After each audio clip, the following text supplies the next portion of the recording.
Friends, today we'll discuss about the heart disease in pregnancy.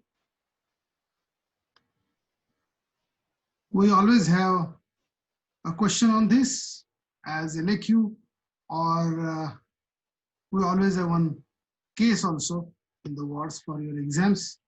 So let's today study about a patient with heart disease during pregnancy. Patient can present to us with various types of heart diseases. By that I mean heart disease would include a patient with hypertension. You can take down different heart diseases that are seen in pregnancy. One is hypertension. Then we can have a patient with valvular disease, most commonly due to rheumatic fever, that you are all well versed with in your medicine program. We also have nowadays few patients coming with congenital heart diseases, and we have patients with cardiomyopathy. So these are different heart diseases that we encounter during pregnancy. But whenever we say heart disease in pregnancy, for all practical purposes, you must take into consideration that we are talking about valvular heart disease because of rheumatism. And that too, from amongst the valvular diseases, it will be majority of the times mitral stenosis. And we also have nowadays patients coming with prosthetic valves. By that I mean patients with these valvular diseases, if they start going into worsening their disease by NYHA classification, then you will have to undergo repair of the valves, and sometimes there is total valve replacement that is being done, which we call as prosthetic valves. So we can have a patient with prosthetic valves placed inside. Now I am first going to discuss very common question that is asked both in theory as well as practicals, is what are the physiological changes that take place in the cardiovascular system during pregnancy. You can have this as an SAQ, or in your Viva essay, they will definitely ask you as to what are the cardiovascular changes during pregnancy. During pregnancy, there is increase in the blood volume by 40 to 45%. During pregnancy, there is increase in the blood volume by 40 to 45%. Because the blood volume increases, there is increase in the cardiac output.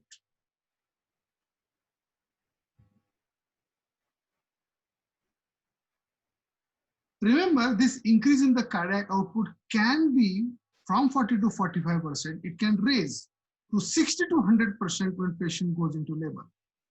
What happens during labor is the myometrium squeezes the blood into the circulation, and that's why there is tremendous increase in the venous return.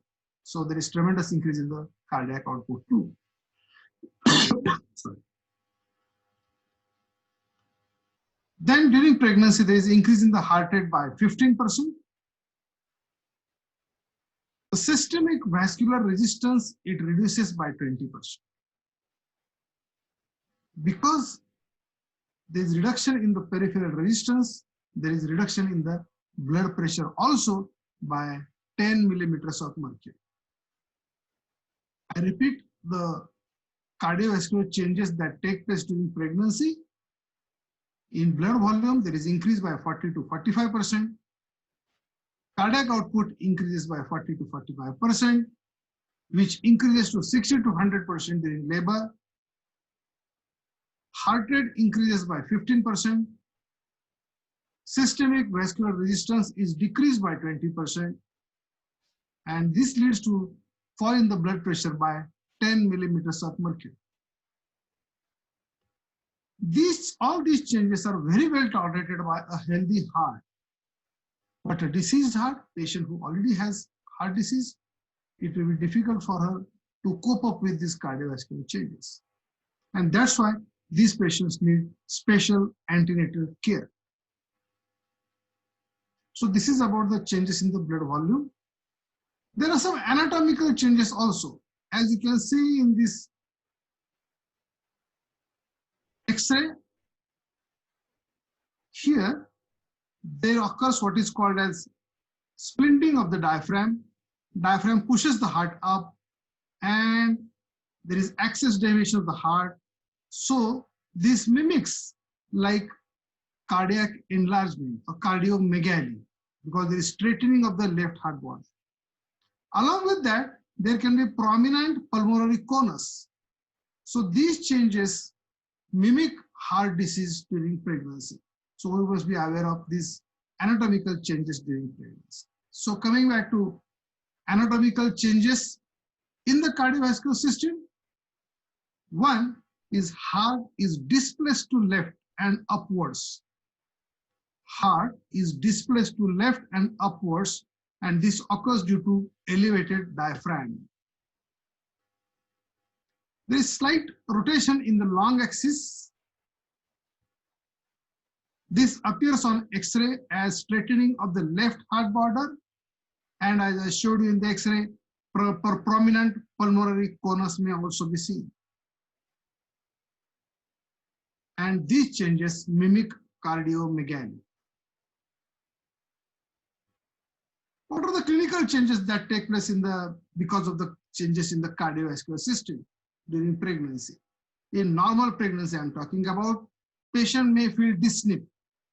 This dyspnea is there in some patients in the absence of heart disease just because of the physiological changes that take place during pregnancy. Patients will have tachycardia. We have seen that there is increase in the heart rate. Because the cardiac output is increased and because there is tachycardia, these patients feel palpitations. You can have occasional extrasystoles. And if you try to auscultate the apex bit, it is shifted to left and upwards.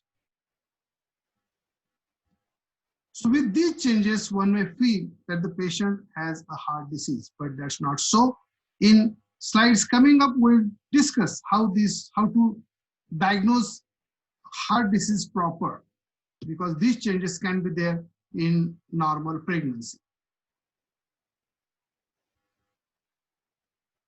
Normally, because of this hyperdynamic circulation that takes place during pregnancy, there are changes in the heart sounds.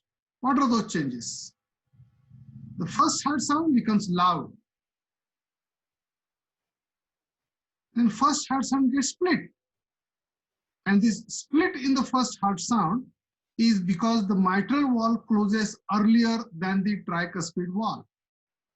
And that's why the first heart sound can get split. Second heart sound will be normal. Third heart sound will again be loud because of raised diastolic filling.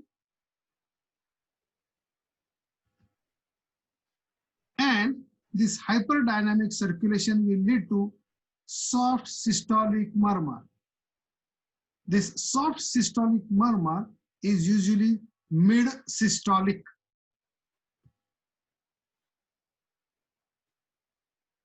And if you put your stethoscope on the breast, you can have a continuous murmur there. This is called as continuous mammary murmur.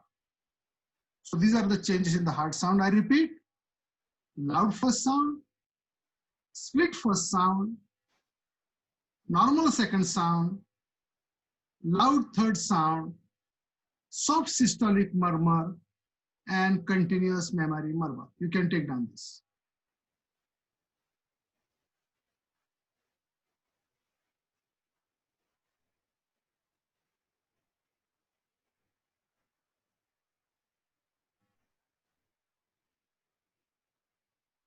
Now, after noting these changes in the heart sounds, we get an ECG done, and ECG will show left axis deviation. ECG will show left axis deviation. So with all these physiological changes that take place in the cardiovascular system, how do we then diagnose this heart disease? There is dyspnea, but if it is progressive, it is heart disease. So first you write progressive dyspnea.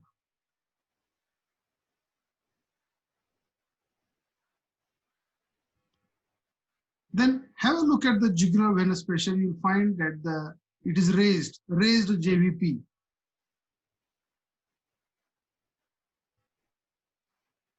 Then murmurs. We talked about murmur. In the physiological change, we talked about soft systolic murmur that occurs during pregnancy. Diastolic murmur is never heard in a normal heart with these physiological changes in pregnancy. So always the diastolic murmur is pathological, and the physiological murmur is soft and mid-systolic. If it is pansystolic murmur, it is pathological, and if it is loud systolic murmur, that is also pathological. So pansystolic or loud systolic or diastolic murmur should make you aware that you are probably dealing with a case of heart disease. X-ray, we have seen that on X-ray it will be mimicking cardiomegaly, and pulmonary almost will be prominent. But if that is unequivocal, then we are sure that we are dealing with a patient with heart disease. So unequivocal cardiomegaly. We also have enhanced pulmonary vascular markings on X-ray. I'll show the X-ray in the next slide. The pulmonary vascular markings will be enhanced. Electrocardiogram will show you chamber enlargement or arrhythmias. And echocardiography, very important investigation in heart disease. Echocardiography, more useful for structural abnormalities. You can directly put the probe in the intercostal space and have a look at the heart chambers and the wall dimensions, everything. So echocardiography, more useful for structural anomalies. So I repeat, diagnosis of heart disease, symptom-wise progressive dyspnea, on examination, raised JVP, different types of murmur, that is pansystolic or loud systolic, or a diastolic murmur, on X-ray, unequivocal cardiomegaly, enhanced pulmonary vascular markings, ECG will show chamber enlargement and arrhythmia, and echo will be more useful for structural abnormalities. Now here on X-ray, you can obviously see that the pulmonary markings are prominent, and on echocardiography, you can see very well here the four chambers of the heart and the wall motions can be seen. And if you change the angle of the probe, then you can see this wall, its diameter, and what is happening to the leaflets. So this is very important in diagnosing the stenosis or incompetence of the walls. Now, how do we classify this heart disease in pregnancy? The classification of heart disease, there are three ways how we classify a heart disease in pregnancy. One is etiology-wise. It's depending upon etiology, we can classify the heart disease. Symptom-wise, how severe patient has dyspnea at rest or at exercise, which are all well versed with this New York Heart Association classification. And the last one is risk-wise. Which heart disease has a low risk, which heart disease has a moderate risk, and which heart disease has a high risk. Let's discuss these classifications one by one. Etiological classification. So just first write down the broad headings. Etiology of the heart disease could be rheumatic. Keep a space of 2 lines. Then write congenital. The etiology could be congenital, but the disease would be non-cyanotic. First is rheumatic origin, second is congenital, non-cyanotic, third will be congenital but cyanotic, and then we have miscellaneous classification. Now let's see what comes in the rheumatic. Rheumatic etiology is seen in 90% of the cases. And what lesions we find? Mitral stenosis, mitral incompetence, aortic stenosis, and aortic incompetence.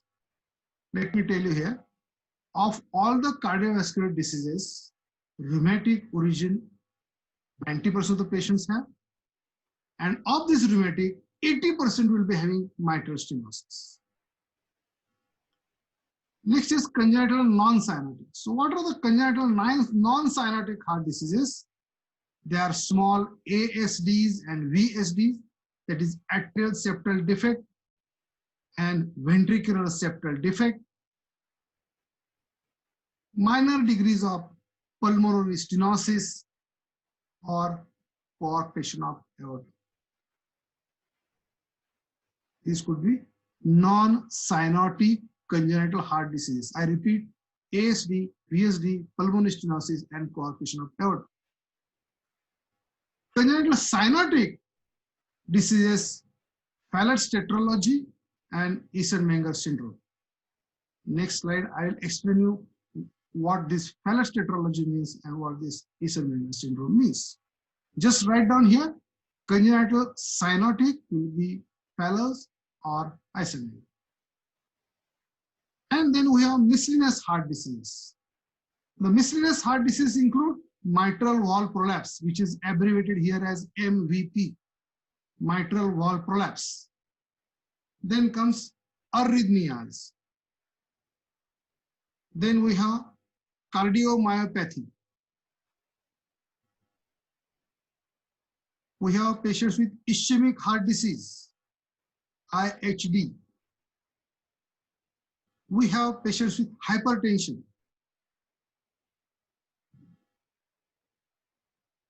Syphilis and thyrotoxicity leading to changes in the heart. So I just repeat the etiological classification: rheumatic, congenital non-cyanotic, congenital cyanotic, and miscellaneous. Rheumatic will be seen in 90% cases. Of these, maximum are mitral stenosis.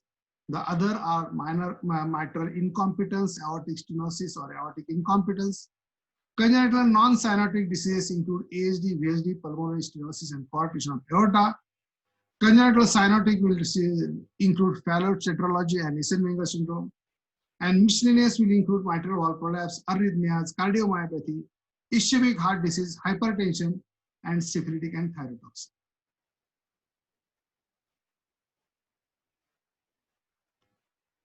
Now, just have a look at this normal heart first.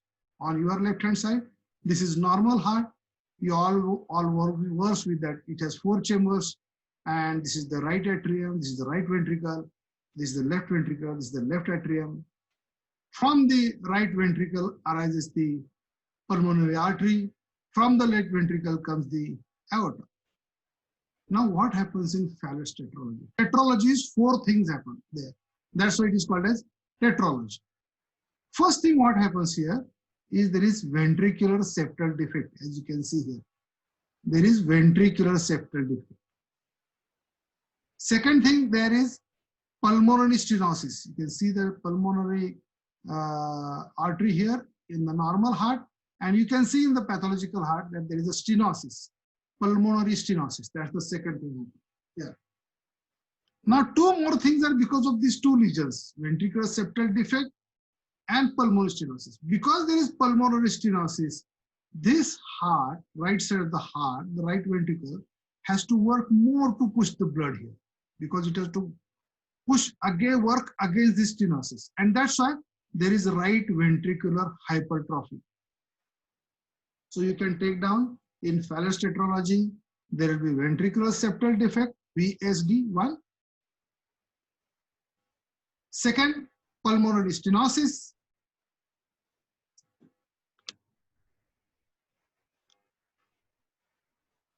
Then we have right ventricular hypertrophy.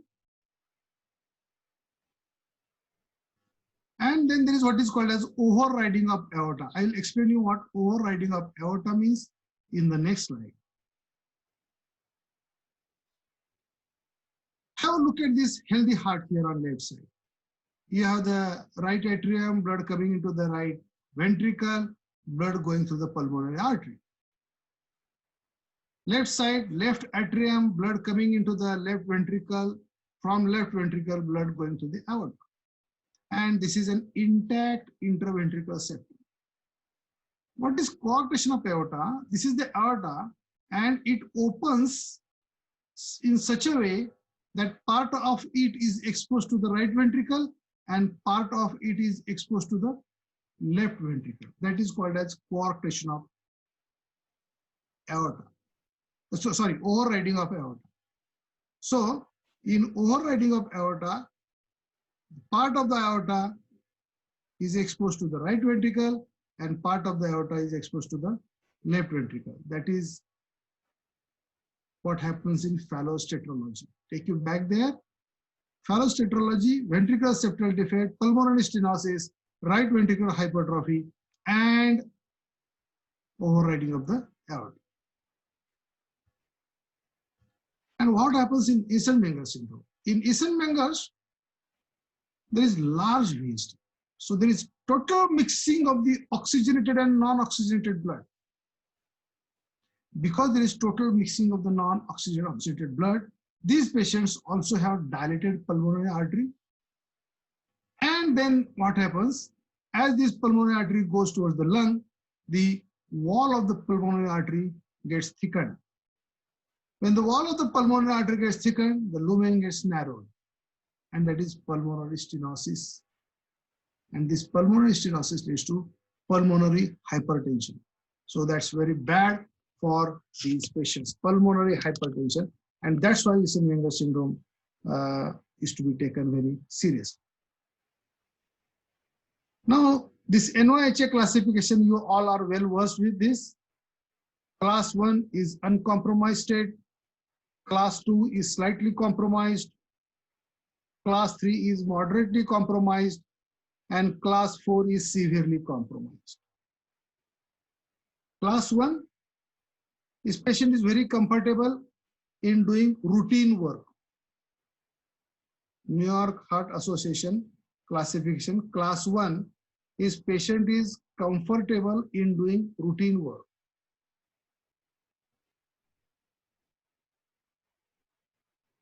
Class 2 is slightly compromised. A slight increase in the routine work, patient will have discomfort, dyspnea.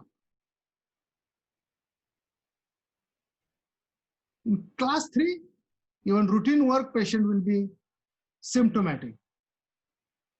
And class 4, patient will be symptomatic even at rest. So that is NYHA classification. Then risk-wise classification. We have classified according to the etiology. We have classified according to the symptoms. Now we'll be classifying according to the risk. 3 risks: low risk, moderate risk, or high risk. Let us see what comes in the low risk. Low risk is mitral stenosis patient, but in NYHA class 1 or class 2. Mitral stenosis, NYHA class 1 or class 2. Then low risk is also there if there is small VSD or small ASD, means ventricular septal defect or atrial septal defect. And patients with mitral valve prolapse. These all are low risk patients.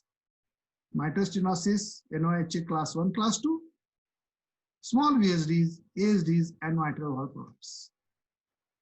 Moderate risk. Moderate risk will be mitral stenosis, NYHA class 3 or 4. Patients with aortic stenosis, patients with atrial fibrillation, patients with Fallot's tetralogy, and patients with previous myocardial infarction. You can take down slowly. Moderate risk is patients with mitral stenosis, but in NYHA class 3 or class 4.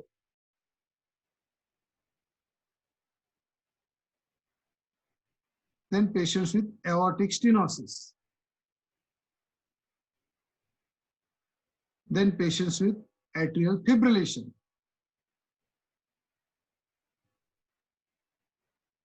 Then patients with Fallot's tetralogy. And then patients with previous history of myocardial infarction. Now, who are the high-risk patients? High-risk patients are with pulmonary hypertension, as we have seen in Eisenmenger syndrome. Patients with coarctation of aorta, and patients with cardiomyopathy. They are high risk. I repeat, high risk are pulmonary hypertension, Eisenmenger syndrome, coarctation of aorta, and cardiomyopathy.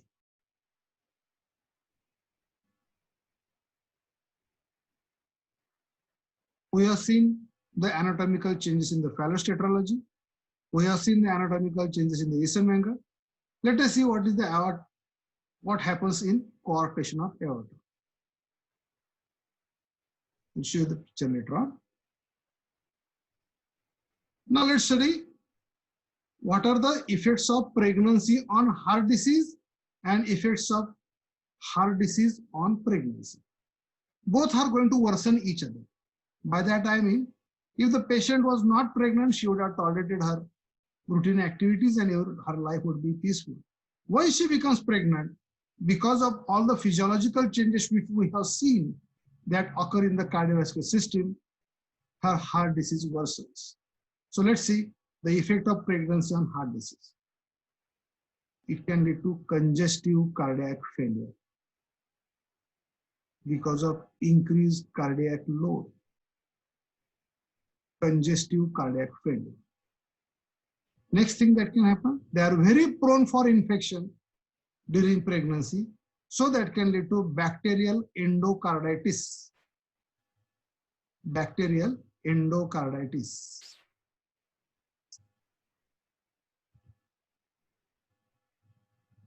They are prone for pulmonary edema. Prone for pulmonary edema. It's a compromised heart, that's why. Then if the patient has coarctation of aorta, that can lead to rupture of the aneurysm in case of coarctation of aorta, and that can be absolutely fatal. Rupture of aneurysm in coarctation of aorta. And all this can lead to maternal death. And because of this, we should be very, very cautious. First, in diagnosing that the patient is a case of heart disease, and second, in managing her pre-pregnancy, during pregnancy, and during labor and after labor. Let us see the effect of heart disease on pregnancy. What are the complications this heart disease can lead to a pregnant mother? It can lead to abortion. It can lead to preterm labor. Preterm labor is very, very common in patients with heart disease because of congestion, the cervix becomes congested, patulous, it can very easily dilate, and that's why these patients land into preterm labor.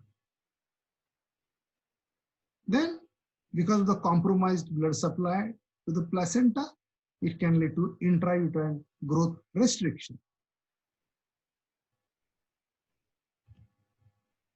It can lead to congenital heart disease. How is this possible? Congenital heart disease. If the mother has congenital heart disease, the same genetic composition can be transmitted to the child, and the daughter will have congenital heart disease. The offspring will have the congenital heart disease. And intrauterine fetal death. So I repeat the effect of heart disease on pregnancy: abortion, preterm labor, IUGR, congenital heart disease, and IUFD, intrauterine fetal death. Now, how do we take care of this patient antenatally? One thing we have to remember that these patients cannot be managed at primary health center. They must go to tertiary care center where multidisciplinary approach is available.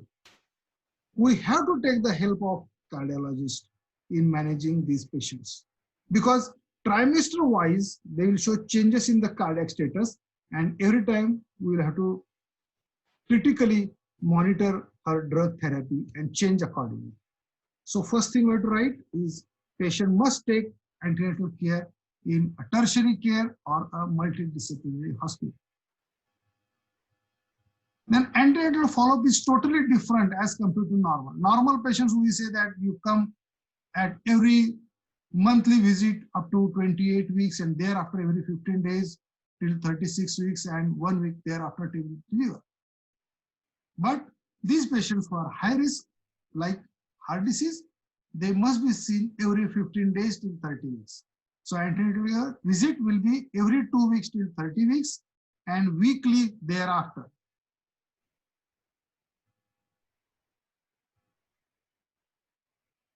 Then prompt correction of anemia. We cannot allow these patients to be anemic because the oxygen carrying capacity of the blood has to improve, because these patients already have a compromised heart. Every antenatal visit, we must put the stethoscope and look for basal crests. If they are there, it means that the patient is going in early CCF and prompt treatment becomes necessary. Needless to say, we'll be examining the pulse, blood pressure, have a look at the JVP, and have a look at the edema.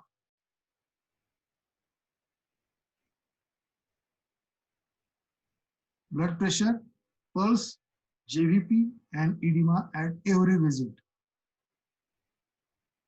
Any infection should be diagnosed early and treated, because we have seen that these patients are more prone for bacterial endocarditis. So any infection must be promptly treated.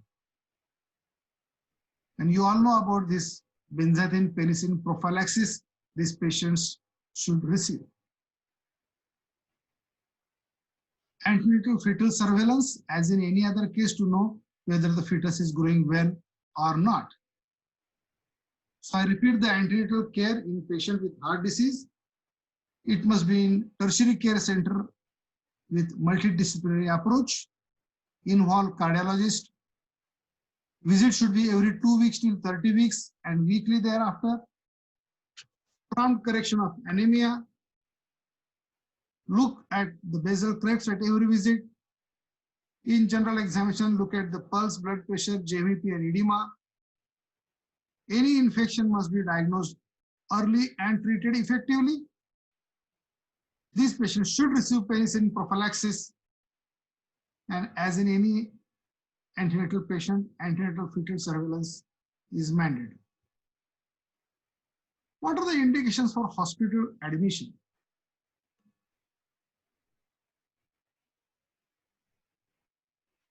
Any patient in the class 3 or class 4 of NYHE,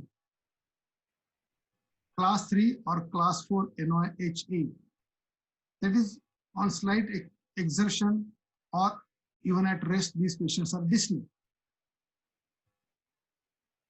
Class 1 or class 2 NYHA in last 2 weeks of pregnancy.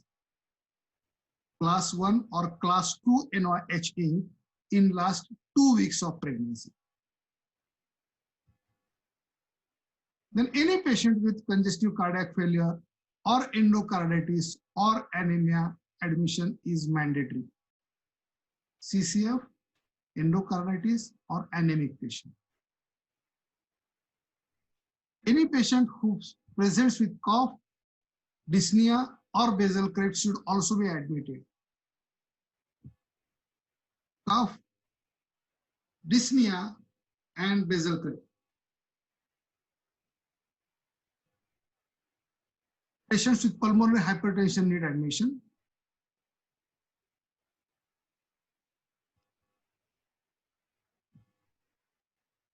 So these are the indications for hospital admission.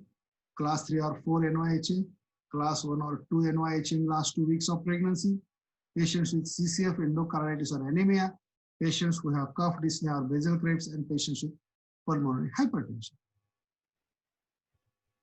Then how do we manage the patient in first stage of labor? Antenatally, we have managed her. We have seen that she doesn't develop anemia. She doesn't develop hypertension. If she develops hypertension, we promptly start treating that. And we have seen about the regular antenatal follow-up of these patients. Now, how do we manage them once the patient goes into labor? There are certain changes that takes place in labor. During labor, especially in the second stage, first stage, whenever there is contraction, patient gets a lot of pain. And during second stage, so as to expedite the delivery of the baby, she does what is called as bearing down effort. She's trying to push the baby out. All these changes, the pain during pregnancy, during labor, and this bearing down is going to increase her heart rate. And once the heart rate increases, these patients are prone to land into CCF. And that's why we have to manage these patients very critically during labor. Let's see how we manage the first stage of labor. Before that, what happens when patient goes into labor? You can take down one by one. What happens when patient goes in labor?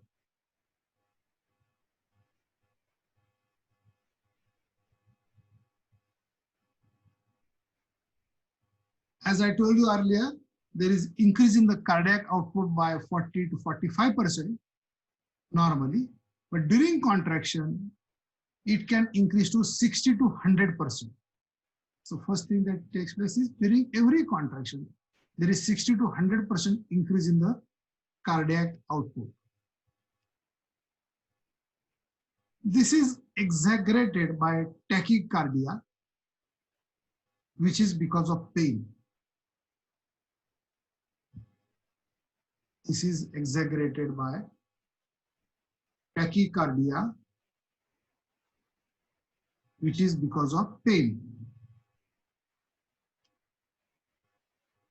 Bearing down effort adds to the physical stress. Bearing down effort adds to the physical stress.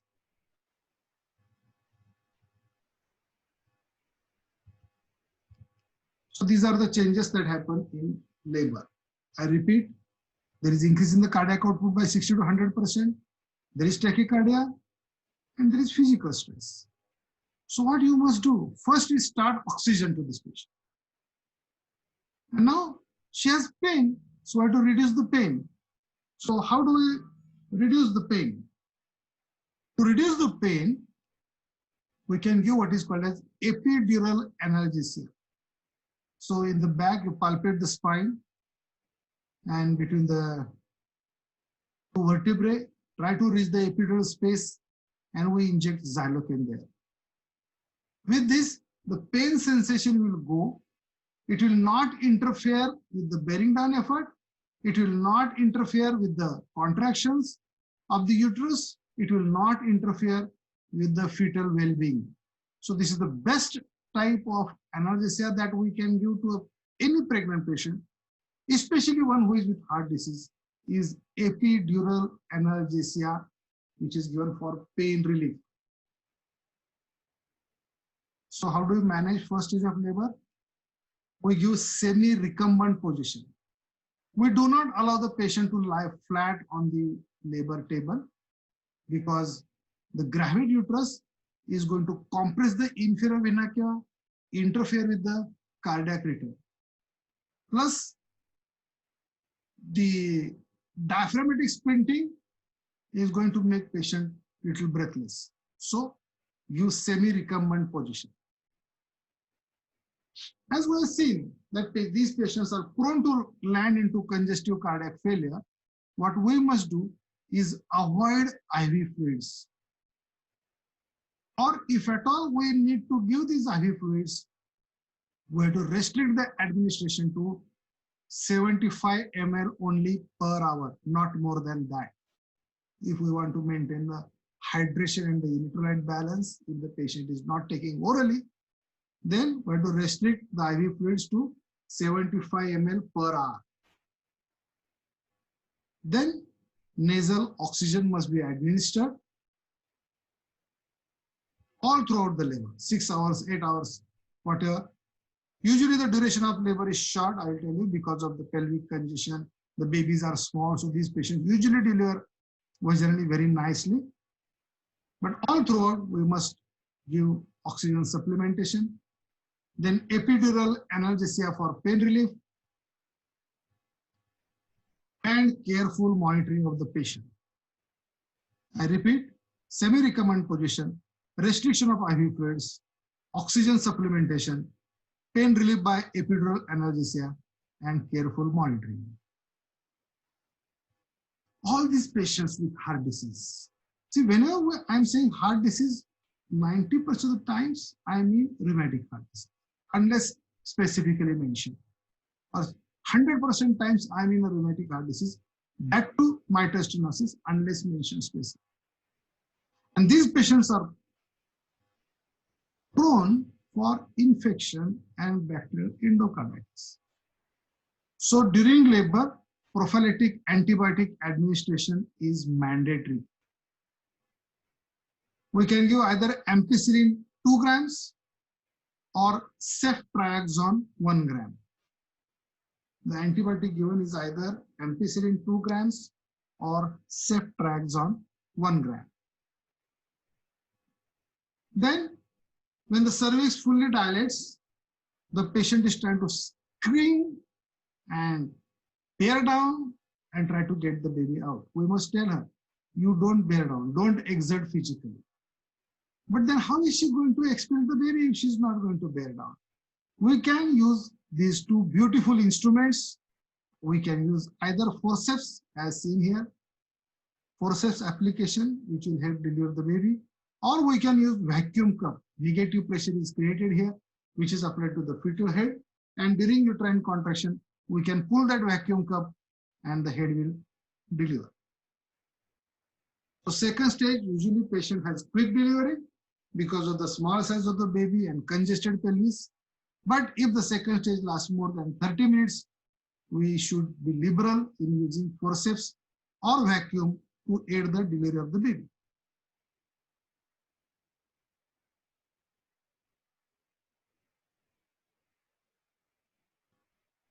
Now,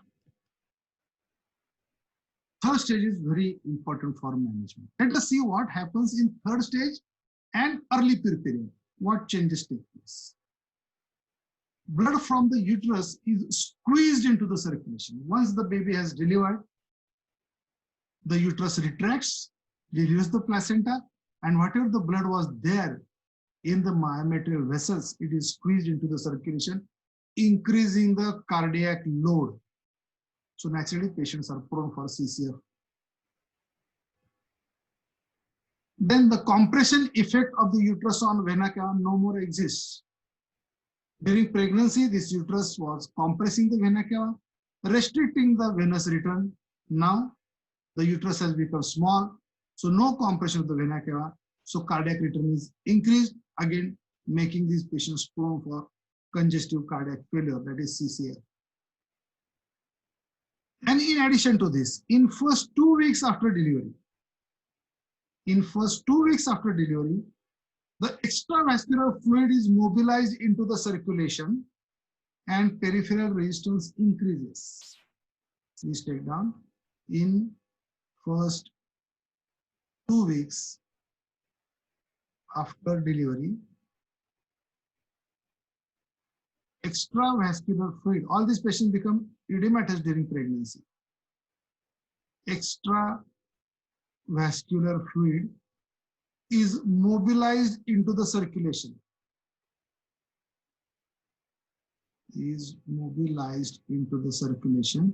And peripheral resistance increases.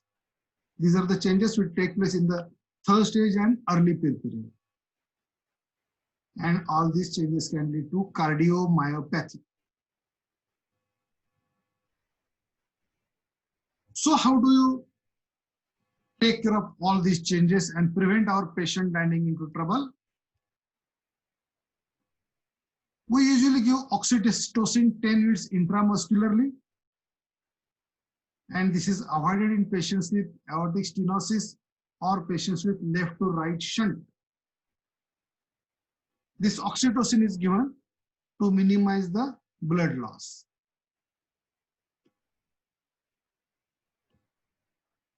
Then methyl ergometrin, whenever oxytocin is not working and the blood loss is there, we usually give methyl ergometrin. But in patients with heart disease, we try to avoid giving this metharizine injection or methyl ergometrin injection because it squeezes lot, it makes the uterus retract and extra amount of blood enters into the maternal circulation. So methyl ergometrin is avoided.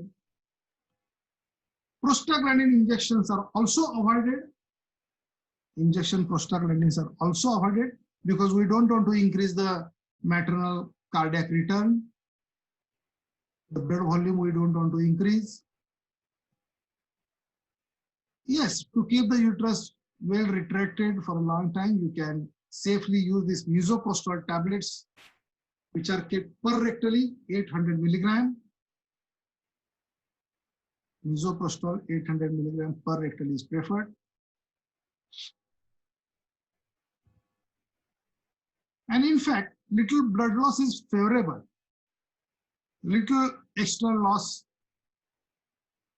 after the baby has delivered is favorable because then that is going to help us in not increasing the cardiac load. And since all these changes which occur during first stage, second stage, third stage, patient prone for CCF, diuretics are administered in these patients after the second stage to compensate for the physiological changes. So once the baby is out, then we can give diuretics to minimize the cardiac load. Diuretics are administered to compensate the physiological changes. I repeat, oxytocin is routinely given but avoided in aortic stenosis or left to right shunt. Methyl ergometrin and prostaglandins are to be avoided. Misoprostol can be safely given 800 milligram per rectal. Little blood loss is actually a welcome finding, and diuretics are administered to compensate the physiological changes.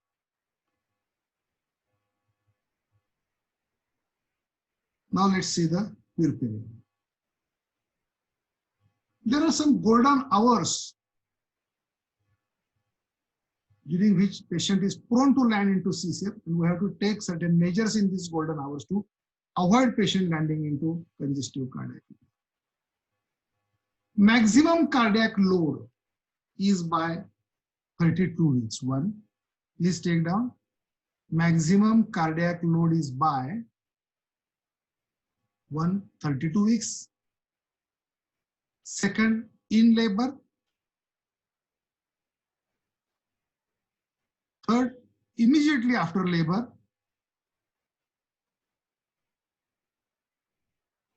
And in early puerperium. And these are the timings when our patient is at risk. So I have to be very careful during these periods. Then these patients also have risk of mortality due to postpartum hemorrhage, due to anemia, due to infection, and due to thromboembolism. Risk of mortality is due to, apart from CCF, this patient can die because of one, postpartum hemorrhage, second, anemia leading to infection, and thromboembolism. So close observation of these patients for pulse, SpO2, blood pressure, and respiratory rate is mandatory.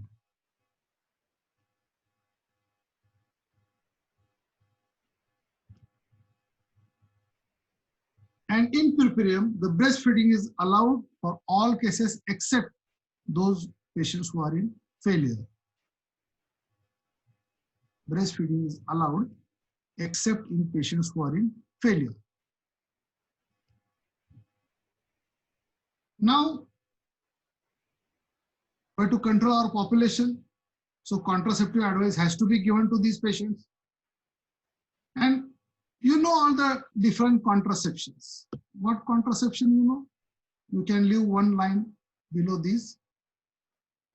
So write OC pills Keep one line blank.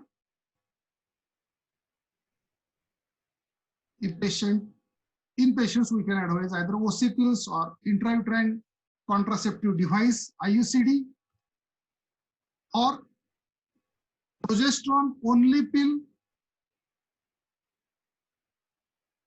or depomedroxyprogesterone acetate injection, DMPA injection.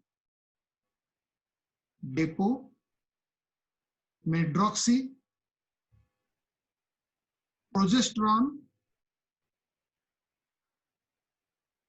acetate injection. And we have to know what is the best contraception and what are the permanent methods that we can use. So let us discuss one by one. OC pills. Oral contraceptive pills are a combination of estrogen and progesterone. From among these, estrogen is the culprit for thromboembolism, and that's why OC pills are contraindicated due to risk of thromboembolism in patients with heart disease. Now you can write OC pills are contraindicated due to risk of thromboembolism.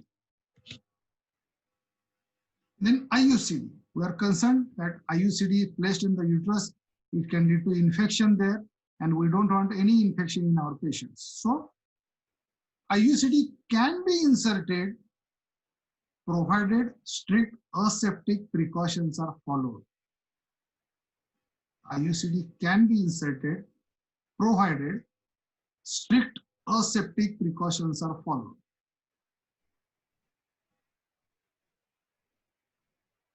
Then these are safe progesterone only pills or depomedroxyprogesterone acetate injection. They are good options. So OC pills contraindicated. IUCD can be inserted with aseptic precautions. Progesterone only pills or DMPA injections are good options. But what is best? That will not have any problem with the mother. The best is condoms. Best is condom. But if the patient doesn't want to use that, then we can choose other options. You know the permanent methods, pivectomy or vasectomy, that can be done. But remember, contraceptive advice is mandatory to these patients with heart disease. Now, I included few slides for mitral stenosis specifically because there is a question, an LAQ for you, that how do you manage a case of mitral stenosis? So we have seen all the management which is applicable to all the heart disease patients, specifically rheumatic disease. But there are a few points which are specific to mitral stenosis. And what are they? Take down most common lesion, 80 to 90% of the cases present to us with mitral stenosis. The severity of the mitral stenosis is classified by the wall area, mitral wall, how much is the circumference of that wall, which can be seen on echocardiography. And normal area, mild stenosis, moderate stenosis, and severe stenosis. So you can remember only moderate and severe stenosis here. That 1 to 1.5 centimeter square diameter, if it is there, it's a severe disease and needs to be managed either before pregnancy or during pregnancy.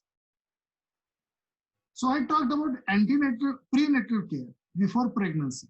Before pregnancy, if we have a patient with heart disease, one thing we have to do is correct her anemia, and second is try to correct her heart disease. So if we have a patient with mitral stenosis of a moderate or severe degree, we must treat that mitral stenosis surgically. Let us see how we do that. What are the complications of mitral stenosis? These are due to hyperdynamic circulation. It can lead to raised left atrial pressure. Naturally, the mitral wall is stenosed, so the left atrial pressure will increase. There is increased risk of atrial fibrillation. increased risk of atrial fibrillation. Then left heart failure can occur with pulmonary edema. Left heart failure can occur with pulmonary edema. So these are the complications of mitral stenosis you can take down due to hyperdynamic circulation, raised left atrial pressure, increased risk of atrial fibrillation, and left heart failure with pulmonary edema. Preconception counseling. If the cases of a mitral valvotomy, we can do either balloon valvotomy or open surgery. We have been doing this balloon mitral valvotomy here in our Ashwini Hospital, and we also have a record of more than 50 cases of mitral stenosis who were operated during pregnancy so that we could save them from falling into higher grades of NYHA classification, and their obstetric outcome was good. So we had the one of the best help from our cardiology friends in our institute. Antenatally, you can think of valve replacement depending on the severity. And then management of mitral stenosis in labor, same as any heart disease, antibiotic prophylaxis, epidural analgesia, if required, as and when required, that is SOS, forceps or vacuum, and always involve cardiologist in the management. Managing any case of heart disease is a teamwork actually. A good obstetrician, a good sonologist, a good cardiologist, a good cardiac surgeon, and a good neonatologist. So the outcome will be giving smiles on the face if everybody works together. There are certain indications for termination of pregnancy. By that I mean, these patients are not allowed to continue the pregnancy. It is better to terminate the pregnancy than facing the problems of severe mortality. So what are those indications? Patients with Eisenmenger syndrome. We have seen that these patients will have pulmonary hypertension. Then patients with pulmonary hypertension because of any other cause. Then patients with NYHA grade 3 or grade 4, they are very prone to land into CCF and die. Then patients who have history of congestive cardiac failure in the past do not tolerate the pregnancy well. So these are the indications for MTP you can take down.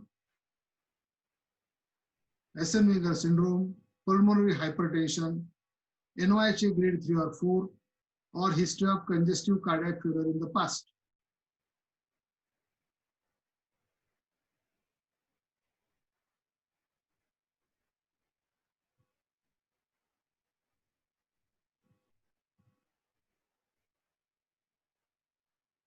Then what are the indications for cesarean section?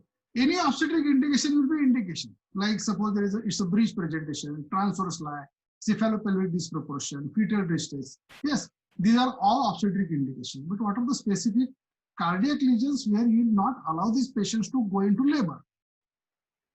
Like patients with coarctation of aorta. I'll show you the picture in the next slide. Patients with coarctation of aorta, patients with aortic aneurysm, patients with Marfan syndrome with aortic involvement. What happens in patients with Marfan syndrome? It's a genetic disorder of connective tissue, and these patients may have aortic aneurysm. So I repeat the indications: coarctation of aorta, aortic aneurysm, Marfan syndrome with aortic involvement, and in addition to this, all obstetric indications. Now here I'm trying to show you the picture of coarctation of aorta.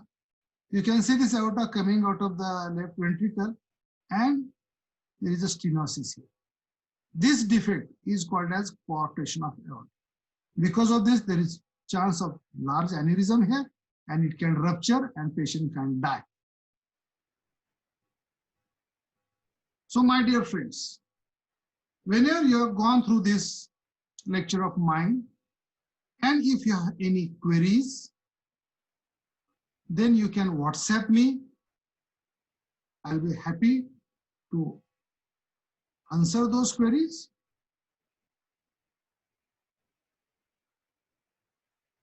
But you have a habit of studying at late night. Please don't disturb me in the odd hours of the night. You can email me. That's my phone number for messages, 988-110-1313. I repeat, 988-110-1313. Or you can email me on my email ID, that is Dr. Dabde, DRDABADE @yahoo.co.in.